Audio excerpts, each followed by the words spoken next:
Sponsors and trustees will only get one shot at a buyout, and doing it too early could mean walking away from serious long-term value. That is the stark, multi-billion-pound warning being issued right now to the boardrooms of Britain's largest corporations. A financial decision is looming, one that could see them either unlock a hidden treasure trove of cash or mistakenly throw away a staggering £3 billion. Today, we delve into the high-stakes world of corporate pensions, where a monumental shift is underway. What was once seen as a financial skeleton in the closet is rapidly becoming a source of immense wealth. But with great opportunity comes great risk.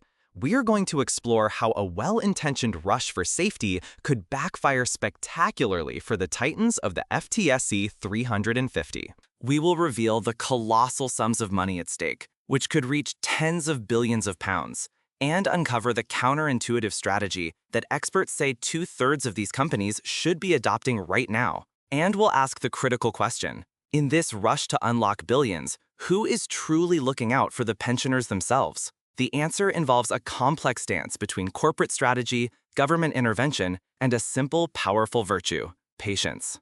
It's a financial thriller unfolding in real time, and the final chapter has yet to be written. The stage is set with a cast of characters that includes the United Kingdom's most prominent companies, their massive defined benefit pension schemes, and a government eager to unlock stagnant capital. For years, these defined benefit, or DB, pension schemes were a source of profound corporate anxiety. They represented a promise to employees, a guaranteed income for life in retirement, but for the companies footing the bill, they were a volatile and unpredictable liability. For decades, these schemes were financial black holes.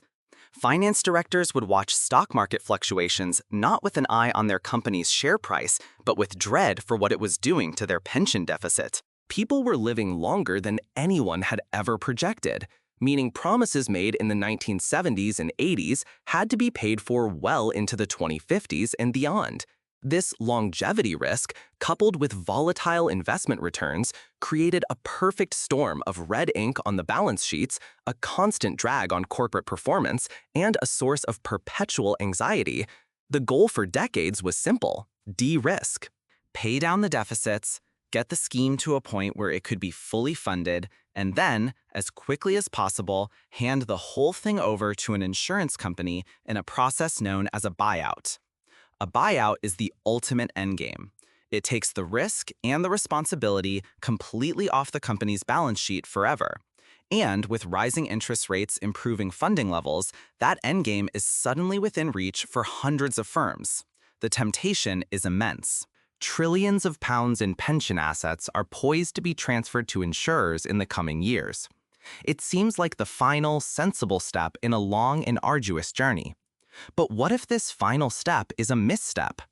This is where the analysis from the consultancy firm Barnett-Waddingham sends a shockwave through the conventional wisdom. Their latest report, titled FTSE 350 Pensions Assessing the Value of DB Scheme Run-On, paints a very different picture. It suggests that in the rush to the exit, companies are about to leave a fortune on the table.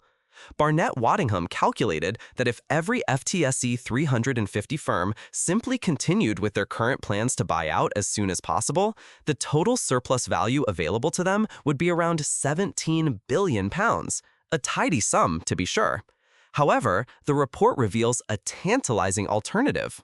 If, instead of rushing, each company adopted an optimal endgame strategy, that total surplus could swell from £17 billion to a mighty £20 billion. That's an additional £3 billion delivered directly back to shareholders, money that could be reinvested in the business, fund innovation, or weather economic storms. This isn't a minor accounting tweak, it's a significant material sum that is currently at risk of being squandered due to impatience.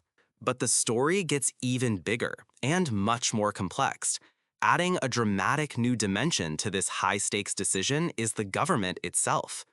Against the backdrop of this potential buyout boom, the government is preparing to introduce the 2025 Pension Schemes Bill. This legislation proposes a radical change to the rules of the game. For the first time, it would allow all pension schemes to access their surplus funds on an ongoing basis, without having to go through a full and expensive insurance buyout first. The only condition is that they must meet a new, lower funding threshold. This is a potential game changer. Under the current rules, getting your hands on any surplus cash in a pension fund is incredibly difficult and usually requires the scheme to be wound up entirely. The new bill would effectively turn these pension funds into a source of accessible capital for their corporate sponsors. So, how much capital are we talking about? According to Barnett-Waddingham's estimates, this legislative change could unlock up to £38 billion more in surplus than under the current rules. Let that number sink in, $38 billion. This would increase the total accessible surplus from £29 billion at a buyout level to a truly colossal £67 billion at a so-called low dependency level. Suddenly, the hidden treasure metaphor starts to look like an understatement. But here comes the crucial plot twist. With the government seemingly opening the floodgates to this vast reservoir of cash, you would assume the advice would be to access it as quickly as possible. Yet, Barnett-Waddingham warns of the exact opposite. Their analysis reveals a paradox. Many firms could risk missing out on this additional value if they choose to access scheme surpluses too soon. While the new rules make accessing surplus easier, the most profitable move for most companies is not to simply tap the funds and run. The real value, the true treasure, lies in patience. The report found that the vast majority of FTSE 350 firms would benefit more financially by continuing to run their schemes on even after they have reached the funding level required for a buyout. The numbers are striking. Barnett-Waddingham stated that only a third, just 33%, of schemes would see the greatest value from a buyout as soon as it becomes affordable. For the remaining 67%, a full two-thirds of these major corporations, the financial case is overwhelmingly stronger for running on their defined benefit schemes rather than offloading them to an insurer at the first opportunity. It's a fascinating strategic dilemma, isn't it? The safe, traditional path leads to a known but smaller reward. The more patient, strategic path, however, leads to a much greater prize. If you're finding this breakdown of corporate finance intriguing, do hit that like button to let us know you appreciate this kind of deep dive. So, what does this running on strategy actually entail? For this group of two-thirds of companies, Barnett-Waddingham found that the optimal run-on period is, on average, around 10 years. 10 years of holding their nerve. Let's break down the financial mechanics here, because this is where the real magic lies. When a company buys out a pension scheme, it pays a massive, one-off premium to an insurance company. This premium not only covers the cost of all future pension payments, but also includes the insurer's profit margin and a significant buffer for unforeseen risks. It's an expensive route to certainty. The run-on strategy proposes something different. Instead of paying that huge premium, the company continues to manage the pension assets itself. By maintaining a diversified investment portfolio, even a relatively conservative one, the scheme can generate returns that are expected to be higher than the risk-free rate that an insurer uses in its calculations. Over a decade, the compounding effect of this small but steady outperformance can generate billions in additional value. It's a calculated gamble that the long-term growth of the fund will outpace the cost of insuring it away today. For the very largest schemes, the optimal timeframe could be even longer. Failing to take this patient approach could mean missing out on what the report calls material additional value. And for some, material is putting it mildly. The analysis found that for around 10% of the companies in the FTSE 350, this potential surplus they risk leaving behind is equivalent to more than 5% of their entire market capitalization. Think about that for a moment. A single decision about the pension scheme could swing the total value of the company by over 5%. It elevates the pension endgame from a niche financial task to a core strategic issue at the board level. Of course, this isn't just a simple story of maximizing corporate profits. This places the pension trustees in an incredibly difficult position, caught between the company's desire for cash and their unwavering legal duty to protect the members. Let's be very clear about their role. Trustees are not there to serve the company's interests. They are the guardians of the pension promise. Their first, last, and only legal obligation is to ensure that every pension is paid in full and on time. So when a company sponsor, emboldened by these new potential rules, comes knocking and asks to run the scheme on for another decade to generate surplus, the trustees must become the ultimate skeptics. They have to ask incredibly tough questions. How strong is this company, really? Assessing the employer covenant is not a simple box-ticking exercise.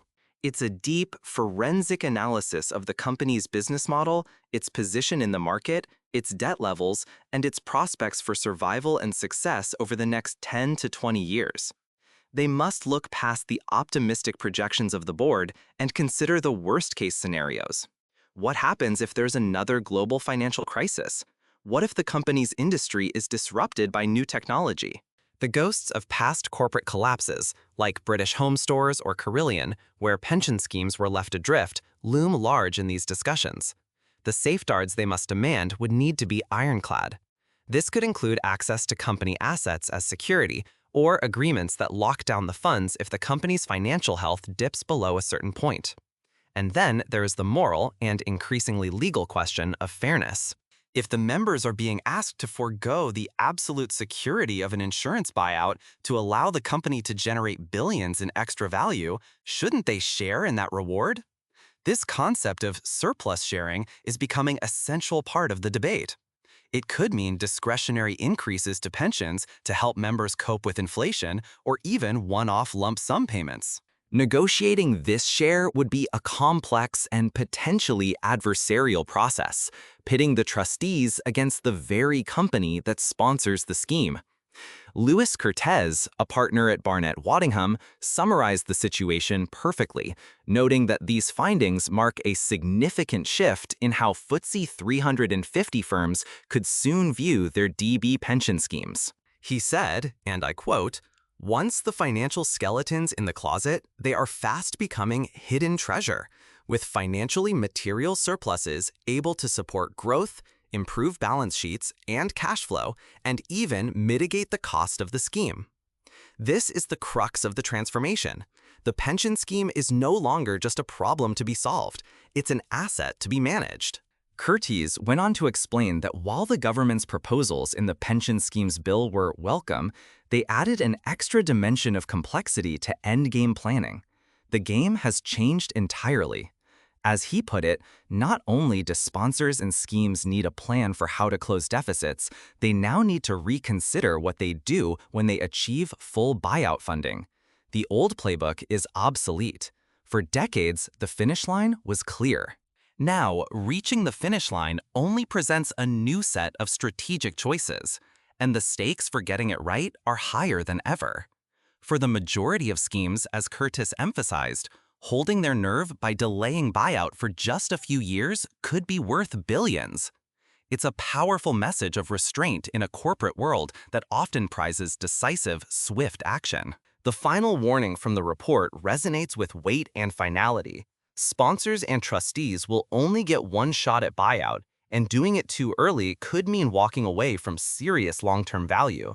So, as we stand at this financial crossroads, the path forward is anything but clear. Britain's biggest companies are sitting on a potential goldmine. The government is offering them a new key to unlock it. But the wisest move, for most, may be to leave the gold right where it is, for now, and let it grow. It's a test of nerve, of strategic vision, and of the ability to resist the lure of a quick win in favor of a much larger long-term prize. The decisions made in the next few years will echo on balance sheets and shareholder reports for a decade to come. What do you think? Is this a case of smart financial planning, or does it expose pensioners to unnecessary risk for corporate gain? Let us know your thoughts in the comments below. And if you want more deep dives into the financial stories shaping our world, make sure you subscribe and hit that notification bell. You won't want to miss what we uncover next.